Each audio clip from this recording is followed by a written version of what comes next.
বর্তমান সরকারের অন্যতম নির্বাচনী অঙ্গীকার রাজধানী ঢাকাকে নিরাপদ, বাসযোগ্য ও টেকসই নগরী হিসেবে গড়ে তোলা। সেই লক্ষ্য বাস্তবায়নে রাজধানী ঢাকা ঘিরে 4 নদীতে ওয়াটার বাস চলাচল নিশ্চিত করতে চায় সরকার। এমনটাই জানালেন সড়ক পরিবহন মন্ত্রী শেখ রবিউল আলম। তবে কিছু রুট চালুতে নদীর দূষণ বড় চ্যালেঞ্জ বলে মনে করেন তিনি। তবে চ্যালেঞ্জ থাকলেও নৌপথকে দূষণমুক্ত করতে কাজ করছে 2 সিটি কর্পোরেশন। বিস্তারিত আওলাদ বাবলুর প্রতিবেদনে। যানজট কমানোর বিকল্প হিসেবে এবার রাজধানীকে ঘিরে থাকা নদী পথকে কাজে লাগানোর উদ্যোগ নিয়েছে সরকার। সেই লক্ষ্যেই রোববার প্রধানমন্ত্রী তারেক রহমানের নেতৃত্বে সচিবালয়, সড়ক পরিবহন মন্ত্রী ও সিটি কর্পোরেশনের প্রশাসকদের সাথে এক সভা আয়োজন করা হয়।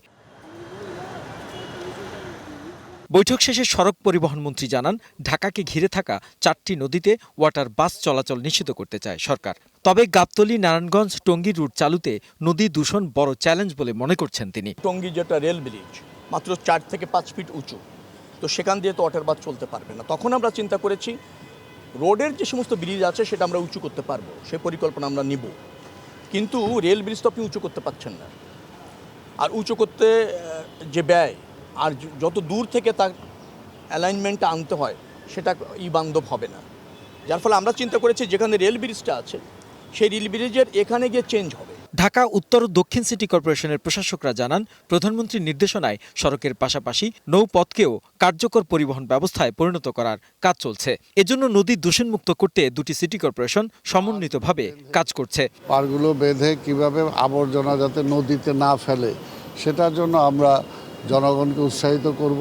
গত 25 বছরের জ্বর যদি আমরা 4 মাসে, আপনারা বলেন এটা কি কথার কথা থেকে যাবে? আমরা কথা নয়, মাননীয় প্রধানমন্ত্রী প্রত্যেকটা বক্তৃতায় বলে কথা কম কাজ বেশি, সেই বিষয়গুলো আমরা অনুসরণ করে কাজ করার চেষ্টা করি।